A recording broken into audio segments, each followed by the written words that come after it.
Welcome to the Keen on Yoga podcast, bringing you the stories of many people who in various ways are attempting to walk the path of yoga. Our intention is to inspire your own practice and commitment to yoga beyond the mat and in all areas of life. We consider this an offering, a service to the community and labour of love. If you feel inclined, any donations are appreciated. Just visit our page and click the donate button at www.keenonyoga.co.uk/podcast. I hope you enjoy the show.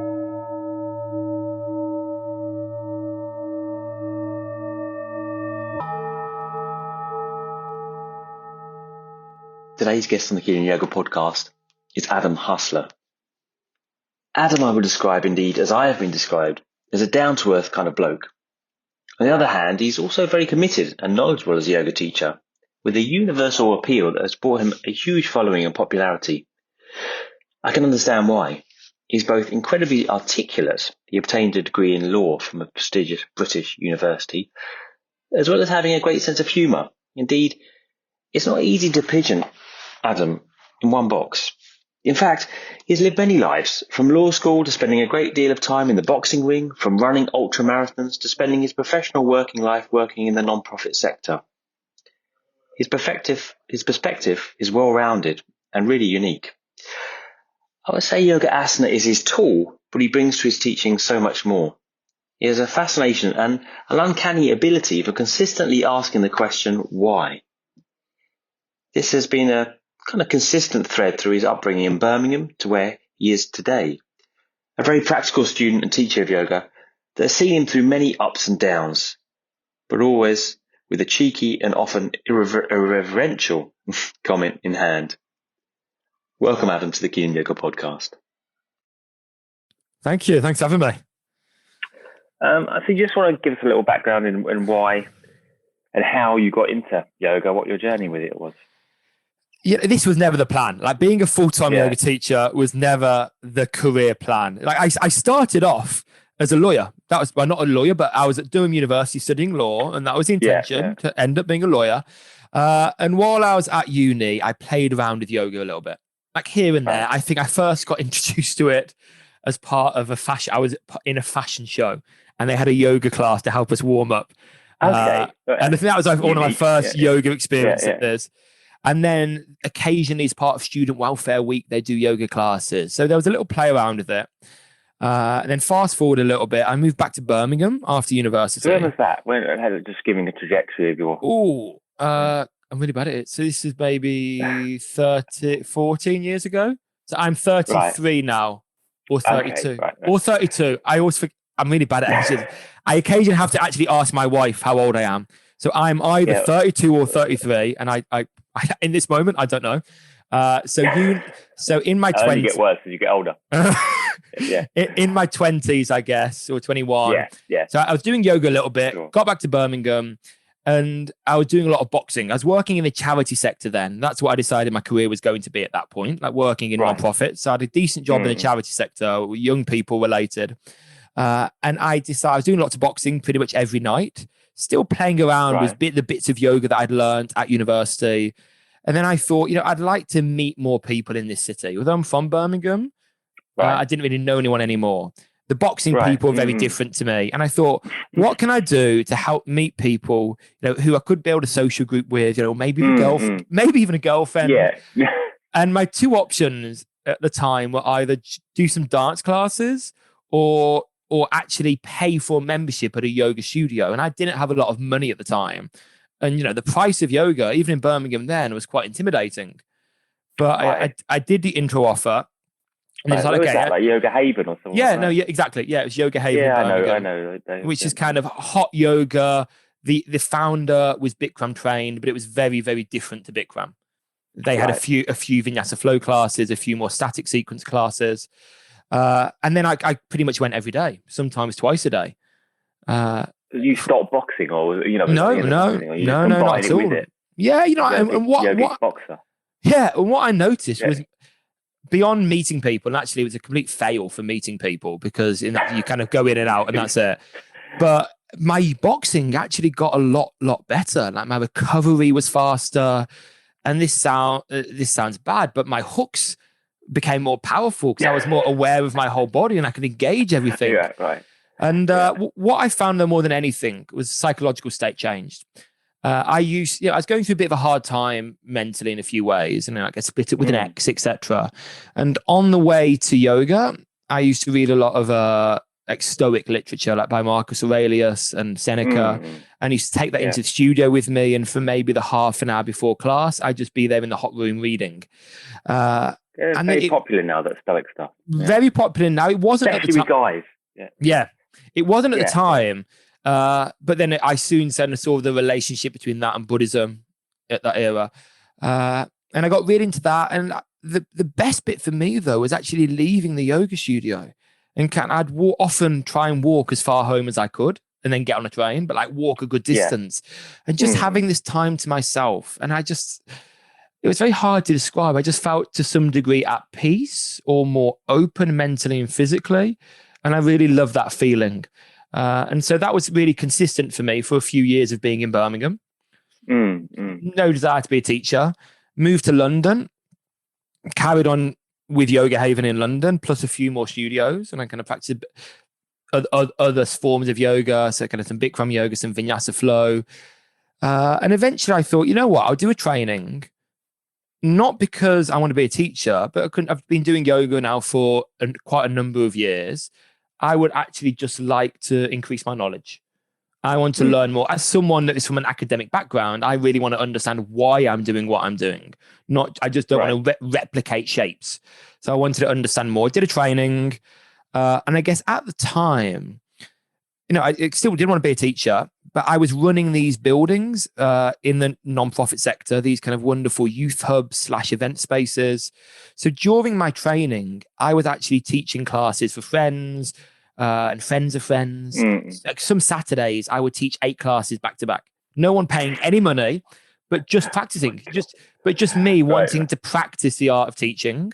So by the time I qualified, I taught probably a hell of a lot of classes for free. And the studio owner invited me to teach like 2 classes a week.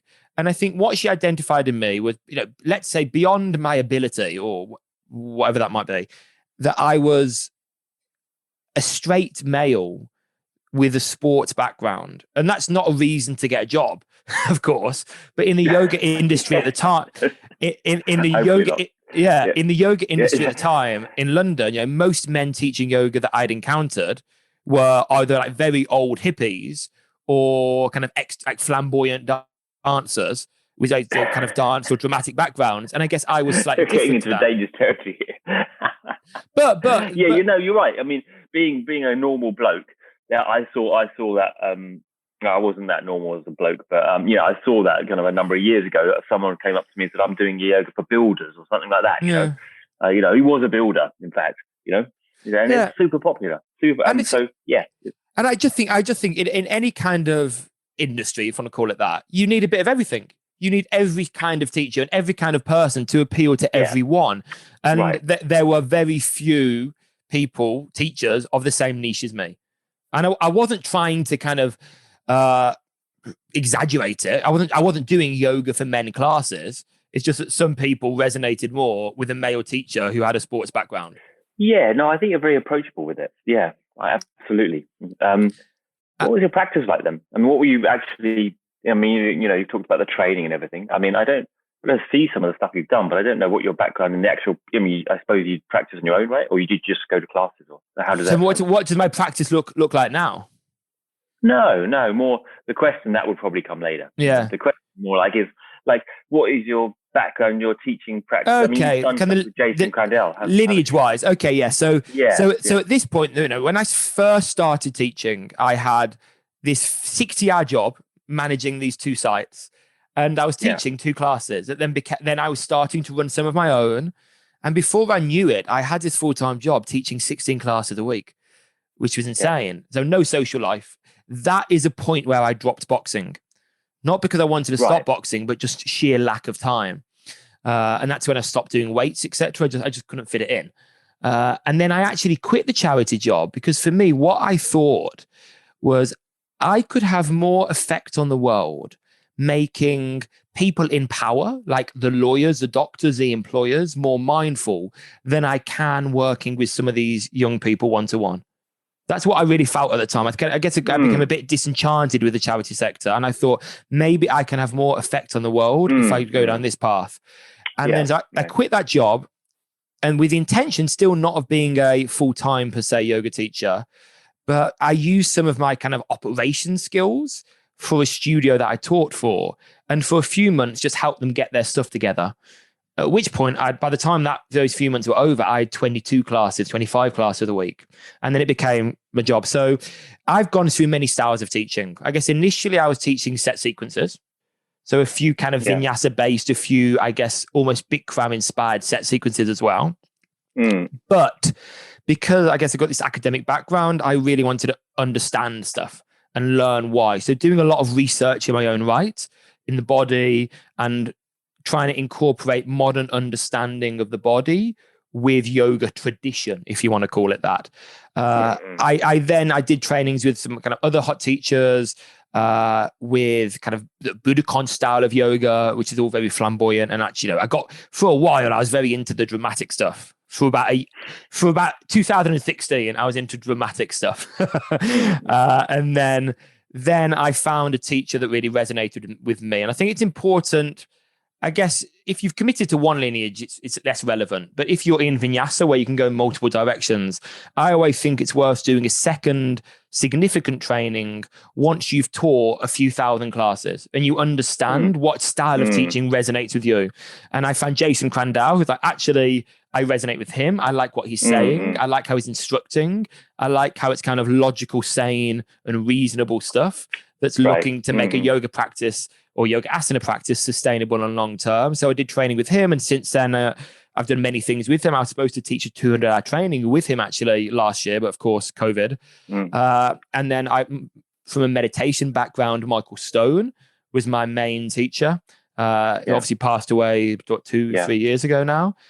So that's kind of my lineage. And then I do lots of other trainings and other research on the side as well myself.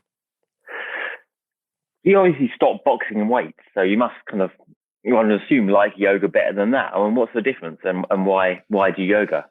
So for me, I always describe yoga, let's say to taxi drivers, when I'm in an Uber and they say, what's your yoga? Someone said, I should try yoga. You are kind of very approachable and normal. And, so, I mean, I call it an antidote. I say, for me, a yoga practice is an antidote for life. That could be at its most basic level. And it could be an antidote to the physical. Like if you spent your whole life in a taxi hunched over, or for me, if I spent a lot of my life either on a desk or then boxing and then slamming into a bag, it was a wonderful physical antidote. But I also think it's a wonderful mental antidote, because in boxing and even in weights, you're trying to get a PB or you're trying to win. And in yoga, well, I guess I did try and win for a few years. But after a while, I stopped trying to win. Yeah. And it was just became more of a practice of self-inquiry. I still believe that actually, from a physical perspective, yoga isn't enough. Even if you do all the different extreme styles of yoga, even if you do like hours of Ashtanga a week combined with hours of yin a week, etc., I don't think yoga is enough. I think we should all be doing some other modalities with our body that complement. I still do weights. I still would box if I had the chance. And my intention is I've got now 150 kilogram of weights in my kind of garden shed, ready to build an actual gym for myself. The only reason I stopped was simply time and lack of money, or at least I had to work so much as a yoga teacher and travel so much. I didn't have the time to fit in training or pay for a gym membership. Prior to the wedding, when I had a little bit more time and a little bit more money, which was 2 years ago, I actually started to train really significantly again and got in very good shape, which then would have continued and only stopped when lockdown kicked in. And suddenly I got to go into hustling mode, like doing everything I can to make money again. Well, let me phrase the question another way. What's significant about yoga for you? Why is it reasonable? When you say Jason Crandell talks very reasonably and very sensibly about yoga, what does that mean? Because you are, for me, at its core, it's a practice of self-inquiry. And I'm not a fan of dogma. I'm not a fan of kind of belief systems per se. I like everything to have a reason to it. I'm not saying that means it can't be spiritual. I'm not saying I'm an atheist. If anything, I'm an agnostic. But I like my asana practice to be informed by understanding of the body, not by shapes that other people have created that I want to replicate. I don't want to look at someone with a completely different body type to me, like a teenage Indian boy, and say, actually, this shape might be good for my body as well. Or for most of my teachers, not students, are Western female body types. So I like to apply, and I call myself an alignment-focused teacher, which makes me sound like I have the exact alignment for every pose, and I don't. But for me, I have alignment principles that should be applied to unique bodies. And that's what I think when I say sane and reasonable yoga from a physical perspective. Yeah, and that's a sane and reasonable answer. But what about this inquiry then? Where does that come in? I mean, do you need to do yoga to have it self-inquiry? Can't you get it unboxing? Can't you get that other stuff? No, and this is what so sometimes annoys me. And people are like, oh, my meditation practice today, my yoga practice today was my run, my yoga practice was my boxing. I really don't believe that. For me, I think you need a formal practice of either meditation or asana. I don't think we can get to the point where we say everything is our yoga. I think maybe you could do that when you practice yoga and meditation deeply for 50 years, and then yoga is really a fundamental part of you. Yeah, but I think but the reason I practice yoga is, as I said, is belief that it is a practice of self-inquiry. What do I mean by that? I think it's a chance to reconnect or connect with something deeper than ourselves. And for me, the most tangible part of the universe that we have access to is our physical body. And that's my belief. The body is part of the universe. And in a yoga asana, I'm not trying to win. I'm not trying to stretch. I'm just exploring every movement my body can take and the sensations that arise when I do certain movements or when I engage or open in certain areas. So it's very much I become the watcher of myself and a watcher of sensation. And of course, I think doing that in the physical body is relatively accessible for most people in the West. Meditation is increasing in popularity, of course, but moving the body in an exercisey format isn't something that is unusual to us. Whereas meditating or kirtan is something that, like 10 years ago, if you'd have told someone you meditate for 30 minutes a day, that I would have imagined, if you'd have told me that while I was in sixth form, I'd have thought, okay, that's some kind of hippie who is kind of chanting and bowing and then lying on the floor. I would have no idea what that is, but now people are aware of it. So the situation has changed a little bit. But yeah, that's what I believe. I believe maybe meditation just took longer to reach Birmingham, maybe. Yeah, and I think that is completely understandable. What about this alignment, though? I mean, so where does alignment fit into inquiry? Because in some respects, can't alignment be like a kind of, just another kind of Western form of achievement, perfectionism, or self-criticism? I think while we're using our physical body as a tool for self-inquiry, as a vehicle for self-inquiry, we may as well do it in a way that is safe and sustainable. Okay, we may as well do it in a way that we know is going to look after us and maybe have some benefit as well. Just like if we want to tour the world and go on a beautiful sightseeing tour of the Rocky Mountains by car, taking it all in, we would be stupid if we didn't maintain the car at some point on that journey. We wouldn't just drive and take in the view. We would actually look after the vehicle that we are traveling in. And so for me, that's what I believe we're doing in an asana class. Yes, we're practicing self-inquiry, but combining this, movements and interest in sensation with some understanding of the body. And what I feel like when I teach a class, I talk a lot. I talk a lot about, micro. That surprises me. So when I'm like micro movements, little adjustments one could take, not expecting every student to hear or even understand what I'm saying, but I speak a lot. And my belief is that, the students that is newer, they won't listen. They'll just move. But the student that is more practiced, they will explore. I'm giving them directions to explore, much like a meditation teacher will give you directions to move your meditation. They won't sit you in silence. They will give you little pointers that might take you in a certain direction. So my belief is that these little tiny cues will help people explore different areas of their body. And actually, I think, depending on the person, it can actually anchor you in the moment very well. And I've had that feedback before, people saying that class went so fast. We've done a full 90-minute practice, but it went really fast because of the instructions I'm giving really anchor people to the sensation in that present moment. And they do a little bit less time traveling to the future or the past while they're practicing. I'm not saying my style of yoga is everything that people should do. Like, I actually advocate for my students to have 3 or 4 teachers that offer something different. So, if they want a more spiritual practice, maybe go to a Jiva Mukti class. If they want a teacher that lets them flow a little bit more without such detailed instruction, maybe go to a rocket class. If they want something where they can really monitor changes in their body, I think Ashtanga is wonderful for that in terms of a set sequence. You can see how you progressing, because for me, every class is completely different that I teach. And I think it's really important that students of yoga nowadays don't stick to one teacher and actually don't even stick to one style, but have a few that complement each other and don't expect one teacher to offer them everything. Yeah. How do you annex philosophy or yoga philosophy into this? Does that play a part? So for me, I don't do it explicitly necessarily. So I won't generally quote the sutras. I might do that on a retreat. But I think my style of incorporating philosophy in is at the beginning and the end, the questions I ask people. So for instance, this week I was talking about balance in a really broad sense, and how balance or yoga practice is fundamentally a practice of balance. How that could be as mundane as balancing on one foot, or you could physically extend it to how we balance flexibility and strength.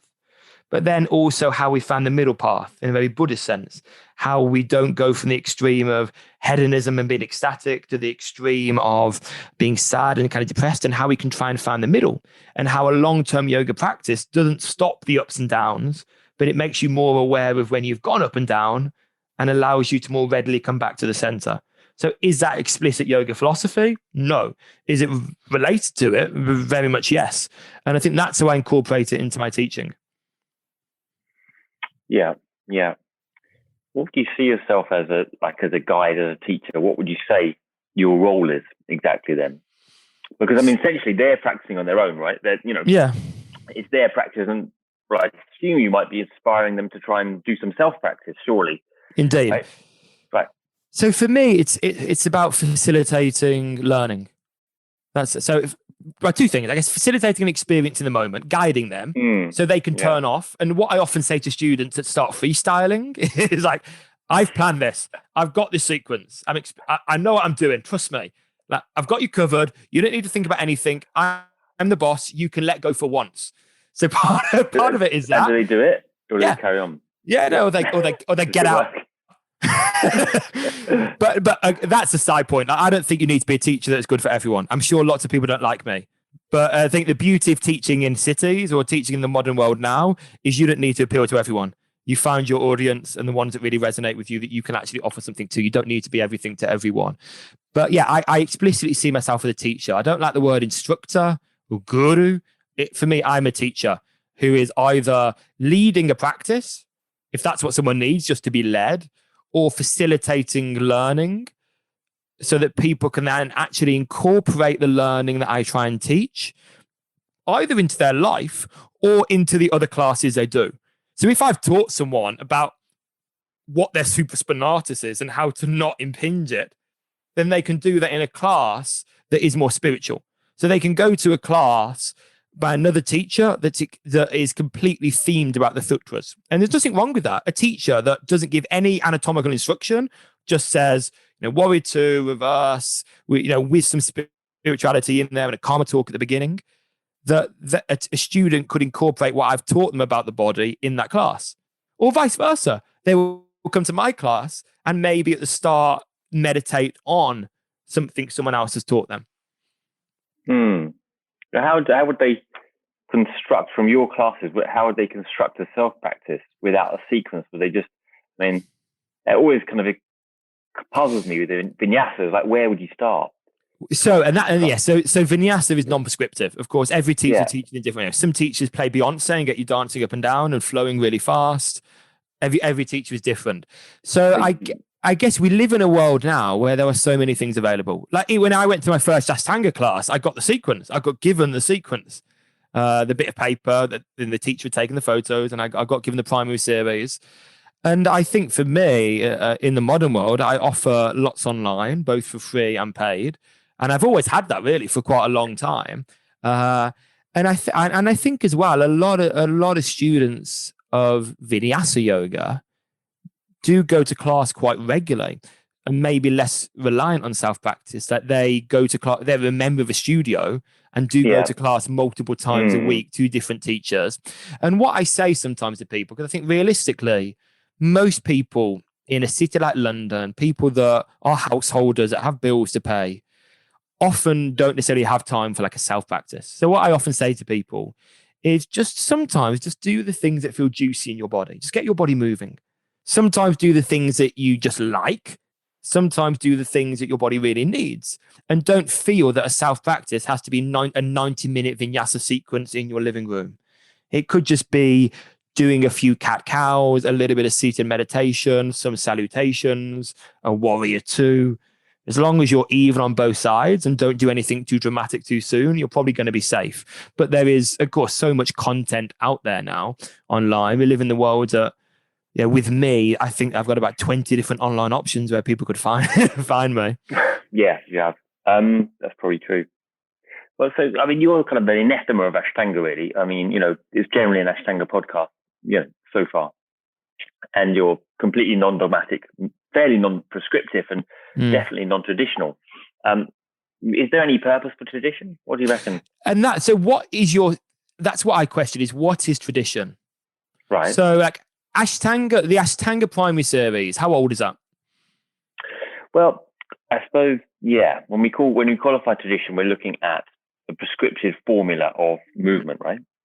Yeah, and it's just I just get troubled by that term sometimes. What is tradition? Is something that great granddad started? Is that tradition?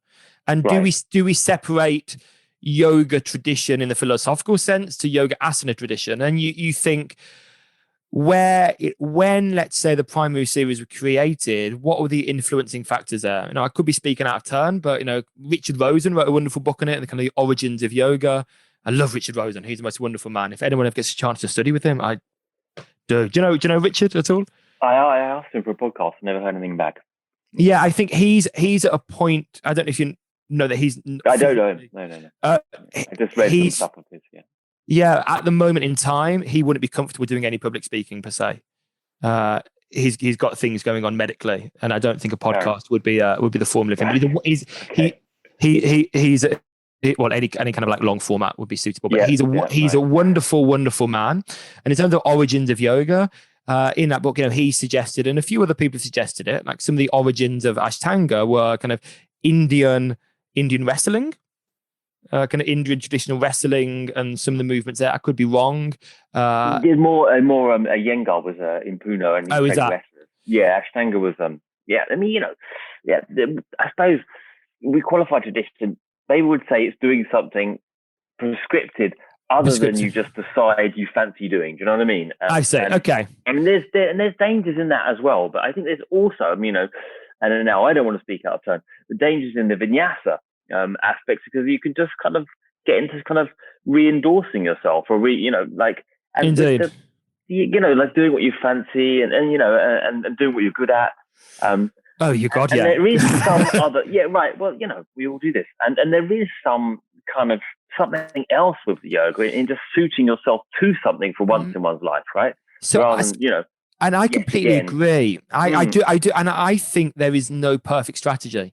And I teach a sequencing training actually, and in part of that, I talk about the multiple sequencing strategies, and I say to all these vinyasa teachers, I say, how many of you teach a set sequence? None of them. How many of you would like to teach a set sequence? None of them. And I say to them, actually, what were, until recently, the two most popular styles of yoga in the world? Probably Ashtanga and Bikram, both set sequences. Ashtanga still, Bikram less so now. but like two very, very popular. And I said, clearly there is a role for that. Why do people like set sequences? You know, it allows them to observe how their body is changing because they do the same pose. It gives them, in a very uncertain world, it gives certainty. And it gives something safe when you have a set sequence and you know what to expect. You know, if you go to a vinyasa class, you've got no idea what that teacher's going to teach. Even if it's a teacher you're familiar with, you've got no idea what they might teach. So I do believe there is real great value in set sequences and something prescriptive.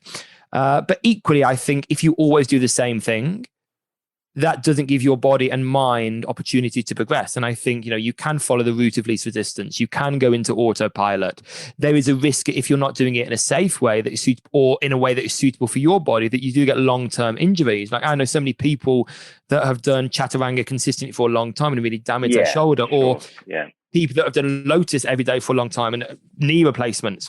So my view is really trying to, I guess, much like, I think there's arguments for both sides, isn't there? Like there really is. I mean, I did a what do you call it? I have to call it an interview, an audition, I suppose we'd have to call it really, for Equinox. Okay. I know you taught that. And I didn't get in because I just went and I just taught the Ashtanga sun salutations. You know, but I had to do the rest of the class, right? So I had to do everyone's, and they were all vinyasa. Yeah. I don't know why I went. I think I kind of went for fun, really. But and they were teaching vinyasa. And I'd never, to be quite honest, I'd never done a vinyasa class. I've always done Ashtanga for 25 years, right? And I was amazed, you know, all kinds of things, and I didn't know what was happening next. It seemed to me a recipe for disaster, if I'm quite honest. Because you fling yourself around, you don't know what's going to come next, right? Like, okay, probably you get into a groove at a certain point, but equally, it could be said that not knowing what you're doing is equally as dangerous as knowing what you're doing. And I'm just playing devil's advocate because I could easily critique the Ashtanga system. And we could circle around. We could say, hey, well, is any group fitness class safe? Is any class that involves... I suppose what I liked about the Ashtanga, and I'm not sure whether you find this the same, at least the people practiced, and they practiced every morning. You know, I can't say that with vinyasa teachers. I don't believe they do. I would say in Ashtanga, people that are dedicated students of Ashtanga tend to be more dedicated students. they tend to do it because they've got that. I think because they've got that routine, that repetitiveness. You know, because if I had to wake up every morning and think, well, what the hell am I going to do? Then one would question perhaps what's making them come, what is drawing them to Ashtanga in the first place.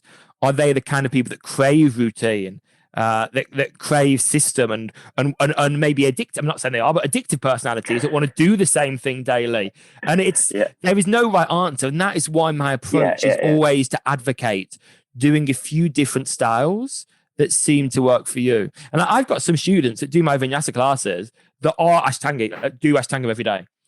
And they come to my classes just to spice it up. There's one lady based in Scotland that's a long-term Ashtanga. And actually, over the years, I've had quite a few that are dedicated Mysore Ashtanga practitioners that come to my vinyasa classes, partly to mix it up and partly... I want to list the names. I want to list the names. I like there's something fresh in your approach, and I like it. But I'm also getting reticent, I suppose, on the slightly kind of wary of the vinyasa model.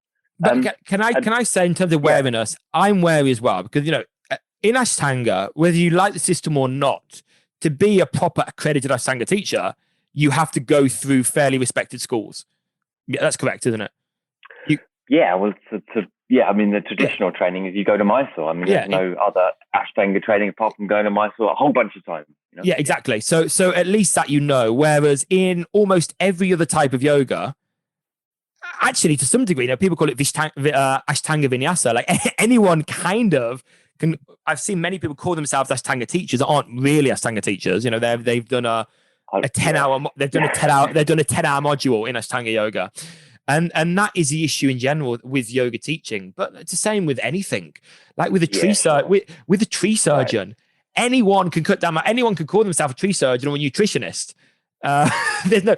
I think, the only careers where it's really firm, are being a doctor, being an architect, where there are very clear bodies, where that person is pretty much certainly had to go through that body. In anything else in life, people can blag it, unfortunately. And that's why I always say to people, if you ever do a training, work out what is the lineage of that teacher. Don't just jump on a training because it's the cheapest, or do a training because it's in the nicest location in the quickest time.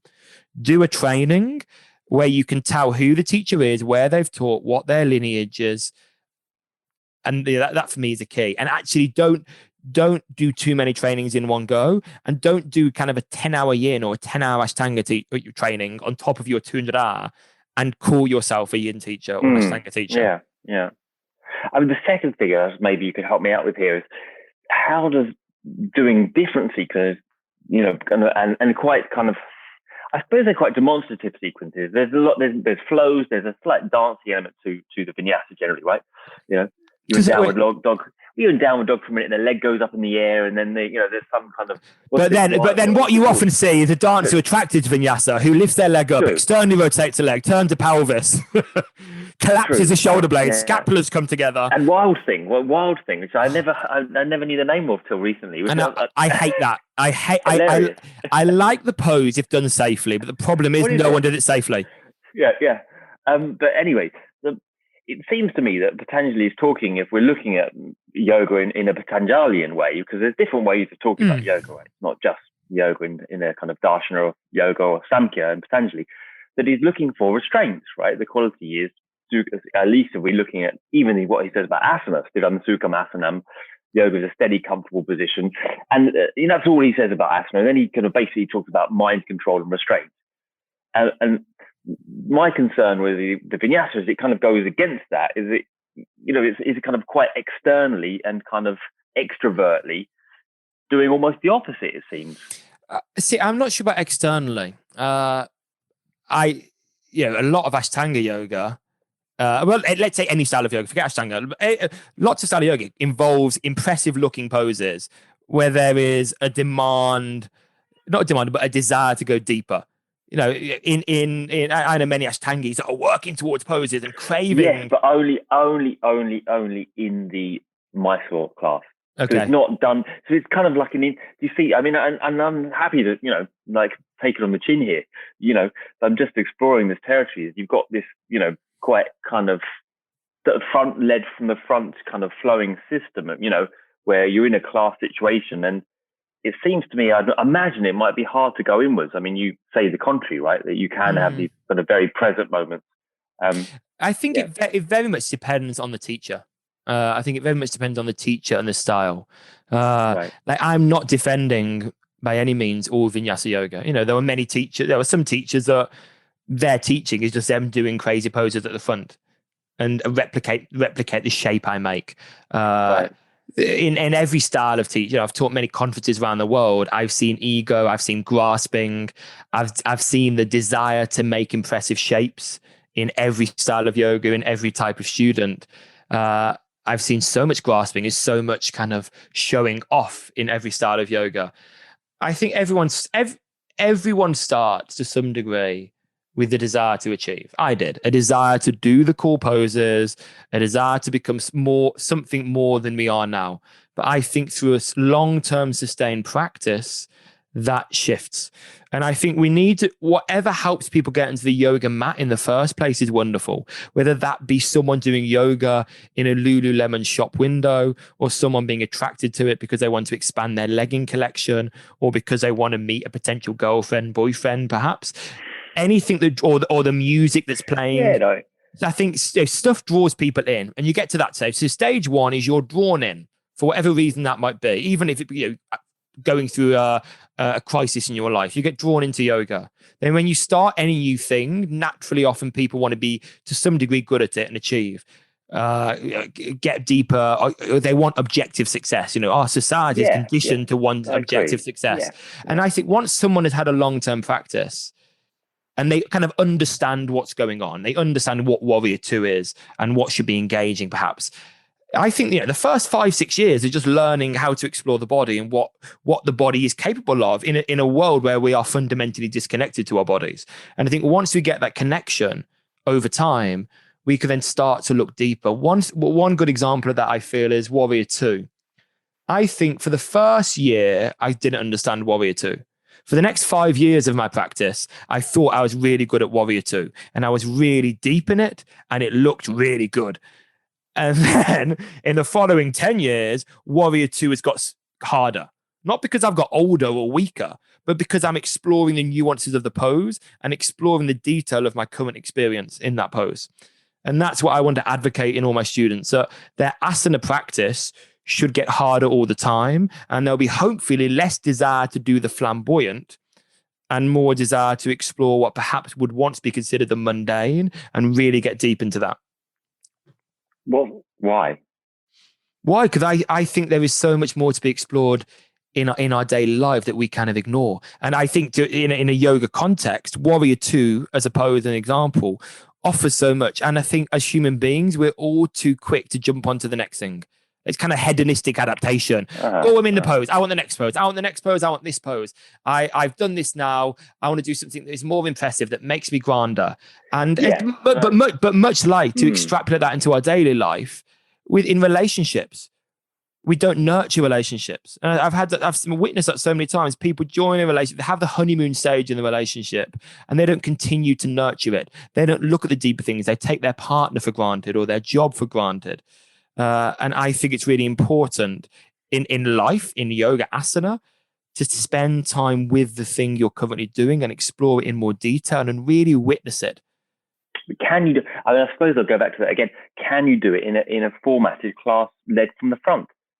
I suppose that's why I keep circling around. Is like, the danger is that do you as a vinyasa practitioner? I'm sure you don't need to go to a class every day now. And I'm totally with you. Once you learn the body, it doesn't matter what style you're doing, and you can do it, on your own. And you're just free to explore the body, and it's something else. But up until that point, are they needing to use the leg class format? And at what point can they develop their own practice out of that, or are they always feeling kind of stuck to you as a teacher? Oh, right. So a few questions here. Firstly, I guess, would I love everyone to have a self-practice every morning that didn't involve me? Absolutely. Would I love people to not need asana at all and just to be able to meditate? Because ultimately, asana probably isn't the best method of self-inquiry. That's not the best vehicle. Deep meditation is far better, in my opinion, than an asana practice. But can most people do that? No. So my view is that in the world, we need to offer teaching suitable for not all levels, but all types of person. And I think an Ashtanga practice suits a percentage of the population. I think a dance-based Beyonce-filled vinyasa practice is a first step for a proportion of the population at that point in their life. And I think as teachers, we don't need to be teaching everyone, and we don't need to try and lift all our students onto a pedestal. I think we need to meet students where they're at. And that's not the job of any one teacher, to meet every student where they're at. I think as teachers, we can have our niche and we can facilitate. Would I love it if my students said, you know what, I don't come to your vinyasa classes anymore. I just have a self-practice. Wonderful. Commercially, not great for me, but wonderful for them. And that is, to a degree, what I'd prefer. If one of my students says, I meditate every morning now, I have an asana practice, sometimes it's still nice to come to your workshops to still learn, that's perfect. But that is not the reality of the world that everyone is living in. So I think as teachers, we can find our audience and help them and meet them where they're at that point in their life.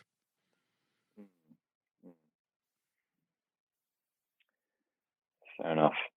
I mean, I think we can keep going down here because essentially, I think that I totally agree. I have to say, I reckon I was one of the first people to do a demo in the Lululemon shop window in Vancouver. Like in maybe 2007 or something like that, 2006. And so I'm willing and able to bring anyone into yoga, under any auspices, But I think at a certain point, if it doesn't gravitate to doing a personal daily practice without the instruction of someone at the front leading you, then I'm not sure you will ever plumb those depths that it's intended for, But maybe, and it's as a method for mind control. And I don't think there is any good answer. Like, one could say that actually, if you do the same thing every day, I'm just playing devil's advocate here. Yeah. Well, do you go on? Do you completely go on to autopilot? And if you just do the same thing in the same way every day, do you actually do you actually shut off and do you go into autopilot? And that happens to everyone at all points in their life. I've had it in things that I'm good at. Rather than go to a flow state, I go to a robot state and just completely turn off. And I love the idea that this idea of flow state is when your level of expertise meets a level of challenge, kind of in the middle. Someone described it much better than I am now. But I think there always needs to be a challenge at some point. And that challenge, one way of offering challenge is through novelty and needing to learn and pay attention. So I think finding that cross where ability meets challenge at that fine point is or you could say maybe the challenge is not restraining your need for novelty and change. Well, there's many challenges, or maybe we could say the challenge is actually thinking outside the box and not doing the same thing and being you can I just did the same thing that everyone else all does. True. I mean, there's two sides to it. And one final extension to what I said previous is I think it's just so important that we acknowledge that people are different. Physically, their bodies are different, and it's impossible for something to be good for everyone. And if we're talking about having a set sequence and that is the ultimate desire for everyone, then the Ashtanga sequence isn't enough. We probably need to make about 40 different set sequences suitable for different body types, different levels of ability, different ethnicities, and the body type that goes with that. But I think, as you said at the start, if you're looking for physical conditioning, then really, there's better things to do with your time than yoga. My point was just more, if we are saying that people should do a daily yoga practice each day and it should be a set sequence, there should be multiple set sequences that we can give people, because an Ashtanga sequence, as wonderful as it is, won't be good for every single body type and every single person. I think it depends how it's taught. I think if it's taught by the book, if it's taught idealistically, then yes. But if it, you can apply the common sense to it and make it roughly fit, and certainly no one's doing any harm with their body, But yeah, does it get boring for certain people that it's not accessible to? Possibly.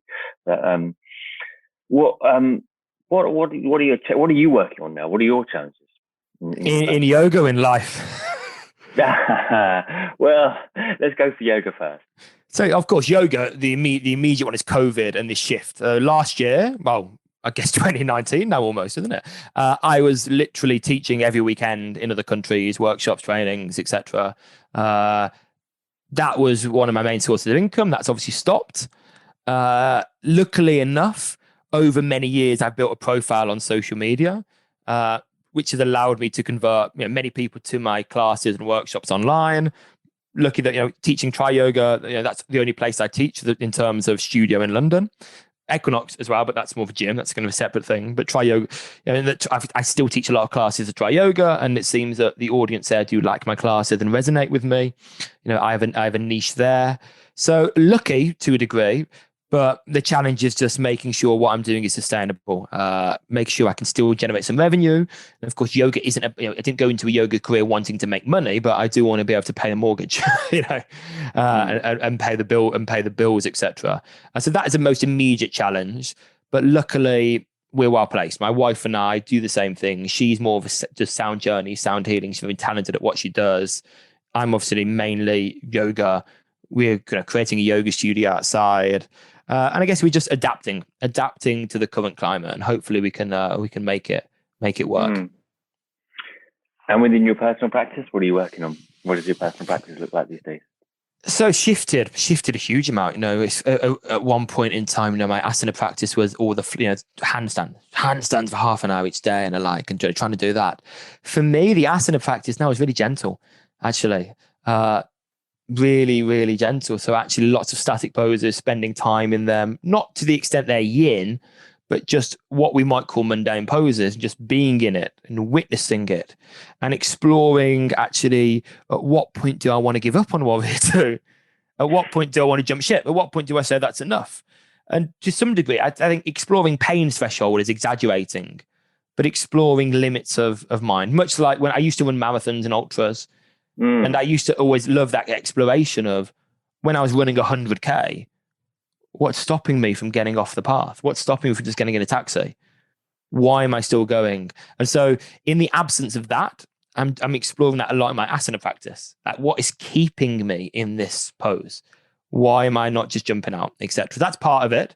And physically as well, trying to get into weights, etc. again. And then meditation wise, I've always had ups and downs in meditation. I did a long-term training with Michael Stone, who's a wonderful meditation teacher. And then for me, that was often the first thing to go when life got busy. And life was actually quite busy for me, because I would be teaching, my weeks before all of this started, teaching probably between 17 and 20 classes a week in every corner of London, every day, plus most weekends teaching in other countries. So sometimes literally teach and try yoga Chelsea, go to Heathrow Airport, fly to Croatia, teach twice in Croatia or 3 times in one day, then come back, land Monday night at 11:30 p.m. No, Sunday night at 11:30, then start teaching again at 7 o'clock on a Monday. And meditation has passed. So I'm trying to actually. Are you able to kind of squeeze in your practice? I mean, were you practicing at that time? Or yes, but bits. It would be like bits of practice. Right. So every time I had empty space in a studio, it would fit in. The meditation would be like on a train. Nothing that was in any way ideal at all. Trying to slide in classes because I was in studios all the time, like going to the class that followed mine, or et cetera, et cetera. Yeah. Before mine. But what I've noticed over the years, more and more so, is just the desire to do the extravagant poses has really subsided. When I first started doing social media, it was me topless, wearing mala beads with my leg behind my head. That was, pretty standard. That is kind of what I did. But now I guess my desire is really just looking after my body in the long term, working out, where am I excess? Like, I could put my leg behind my head so easily. And actually, I really thought, is that a good thing? Do I want to be this loose in this area? Is that just, is that not going to lead me into problems in the future? Because I think excessive flexibility in the long term is probably actually far worse than excessive tightness. I don't want either. But I think excessive flexibility is probably a really bad thing. Excessively loose ligaments that are plastic in nature, where the whole point of them is to hold stuff together. Do I want to make them worse at doing their job? So I'm actively trying to future-proof myself to some degree and exploring a lot of active range of motion. It's all well and good if I can put my leg behind my head with my hand, or with a teacher putting my leg behind my head. But how far can I actually move my leg? What control do I have over my flexibility and the range of motion? That's another part of my kind of exploration right now, kind of active range of motion. So what's physically challenging for you? What in yoga? What kind of postures do you struggle with, do you find? So the one thing that I lose quite quickly is flexibility in hamstrings. Full Hanumanasana in its deepest form has never been available to me. I believe it could be excuse, but having done it for so long, the 100K didn't help it. But having done, there was a point where I could put my leg behind my, and it's different range, different movement. But there comes a point where I think we are all limited by our skeleton. But the only issue is we can't know that until we practiced a pose for like 10 years. If 10 years have gone by and we're still not there, and we're starting to feel kind of bone-on-bone contact. So of course, everyone's femur head is a different shape, and everyone's acetabulum is a different shape, which is why some people can put their leg behind their head easily, but can't do split so easily, partly because of different shaped bones and different shaped joints. So that's always been tight. And then I broke my foot 2 years ago, lost a ligament, like a motorbike fell on me, basically. So a Lisfranc ligament, gone, basically, just completely ruptured, gone. And so I made an active effort to get much stronger in my legs. So lots of squats, lots of deadlifts, not just around the foot, but that whole chain. And so by the very nature of it, I've purposely got tighter in my legs and more stable in my legs, which means that some of the things that I could just pop into aren't so available anymore. I'm still very open in kind of like Baddha Konasana, that kind of open hip stuff. But things like Hanumanasana, variations of Padangusthasana like aren't anywhere near as readily available to me anymore. Yeah. And finally, what's your aim in yoga? What do you think the aim of yoga is? So for me, I guess the aim of yoga, the way I would describe it, beyond the method of self-inquiry, is to find balance and calmness. And that's what I want in my life. I want to find the middle. I don't want the extremes. And I'm lucky enough that I feel to some degree, I'm going in that direction. In that, I chat to my wife about it. Both of us have practiced yoga for a long time. And I said to you, what, I'm teaching a lot of these big events now. I'm on a stage in front of 100 or 1,000 people. And I don't get like excited. I'm like, I'm going to teach an event out like a big superstar, and vice versa. I had a year 3 years ago, 4 years ago. And in the space of literally a month, motorbike, broke foot, got into kind of a street fight, attacked from behind, eye bust open. My dad passed away. I split up with my ex, had to move house. My ex took the dog, all in the space of like literally about a month. All of that happened, but it didn't get me too much.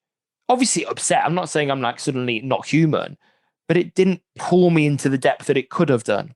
And I think that's really where I've noticed the effects of yoga. I don't spend time in either of the extremes. I identify it, acknowledge it, feel it, but don't continue drinking the poison or snorting the cocaine. As in not the hypothetical cocaine or poison. I arrive back into the middle. And actually, ironically, this is back where I started, because this is a lot of the teaching of Stoicism is finding the middle path. All right. So it comes to the end. You usually ask, what's your biggest inspiration? And give me a guilty pleasure. The biggest inspiration right now, as a current inspiration, is a guy called David Goggins. I don't know if you come across him. Oh, right. Yeah, I know who he is. Yeah, the ultra. Absolute nutter. Yeah. Has suffered a lot. He's absolutely insane. But just the way he explored his mind, like his practice of self-inquiry was doing like the US, what's it called, Navy SEALs, Hell Week, like 5 times, and running the length of whatever he's done. That's his practice of self-inquiry, where every ultramarathon becomes a microcosm of life through the ups and downs and the like. So he's my current inspiration. And in terms of kind of my current guilty pleasure, this is naughty. I can't believe I did this, but through lockdown, we have these weak moments. We're sick of it's 2 degrees in the same faces, same building, and we're being self-employed. It's almost constant work, isn't it? And I just wanted to find something that helped me withdraw. That was nothing to do with yoga. Like I didn't want to play my kit, the harmonium. I didn't want to escape by playing my hang drum or kit. And I've got a hang drum, cliche, like 2010 yoga. So I decided to buy a Nintendo Switch and bought Pokemon Go, not Pokemon Go, Pokemon Sword.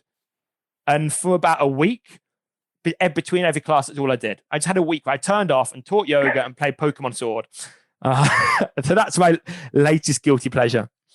That's not a bad idea. I'd have to get like a Nintendo that had, one of the really old ones that had like Street Fighter or something on it, Like, you can get that on it if you're ever tempted, like Street Fighter and Streets of Rage. It's probably like 1990 or something like that, Well, they've actually remade Streets of Rage, and I bought that at the time. I haven't even opened that yet, but I did buy the remake. That's the first guilty pleasure. I have to say, I haven't finished my questions with you. I've just got one more then, because I'm sure you have some ideas on this. What about diet? What do you do for diet? People are so obsessed with food, eating, what they should eat. Okay. What have you got on that? Quickly? So I've gone through so many ups and downs. And I was vegan for quite a long time. Oh, really? I was, okay. And I suffered. I really suffered. Oh, yeah. And I'm sure I didn't do the perfect vegan diet. Like, I'm sure I didn't probably...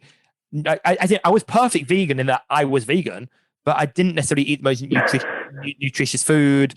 I probably some dinners had some cauliflower and some tofu, and that was my dinner. So probably not the most well-rounded nutrition, but either way, I really felt like I never wanted to exercise. I still practiced asana, but I never wanted to lift weights for a few years. Didn't want to do any boxing, didn't want to run, felt quite tired, was generally quite pale. That was a good few years of veganism. And then when I started training again with my PT, this is like pre-wedding, I was like, I want to get back into it, but I need a personal trainer because I used to be quite strong. At one point, I was 105 kilograms and 5% body fat. I was in like good shape. But because I'd lost that, I wanted someone to hold my hand in the gym. And he was like, look, we need to get you eating something different. And I started eating eggs. And I started to have like 4 eggs a day. I'd start there with 4 eggs, an avocado, and some oats and blueberries. And I just immediately felt fantastic. So generally speaking, I would say, I'm pescatarian. I eat fish a few times a week, typically salmon, but I eat probably twice a week or once a week. I eat fish. Generally don't touch red meat unless someone's cooked. If someone's cooked it for me, fine. In a sense, it's kind of conscious eating. Like the Dalai Lama, he eats meat if someone's cooked it for him. Like I will eat food if it's already dead and someone's cooked it and it's going to go to waste. But I would never turn down food that's been prepared. I do not like waste at all. And even to the degree that if I'm at a party and I see food going to waste, I will eat whatever it is. Whether it be meat, I will eat it. I really hate to see any food wasted. That's one of my pet hates.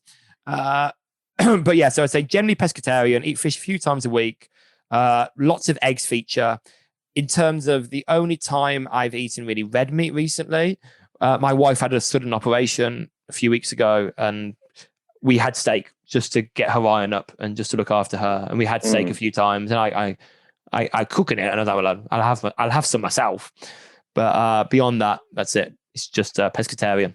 And you? What do you eat? I'm vegetarian.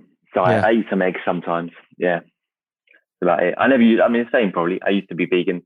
But, I found, as a lot of people do, you have to be really careful. Probably there are people it suits, but not if you're doing a serious physical background, like if you've got a serious physical practice going on, then I think that, you struggle probably with a vegan diet. There's going to be, exceptions, but it's not easy to maintain, I think. And I really wonder about genetics as well. Like if you get someone who has lived in the Arctic Circle and has mainly eaten like fatty meat their whole life, and that's about it, and you put them on a vegan diet, there are thousands of years of genetics that have set their body up to eat a certain kind of food. And much like if you go to Sri Lanka, for generations, they've eaten a relatively healthy, naturally vegan diet. So I'm sure someone from Sri Lanka is probably better equipped than someone with a Northern European heritage in terms of how they can survive on certain food types. And I don't know what my background is. I've got no idea. Like part gypsy, I think.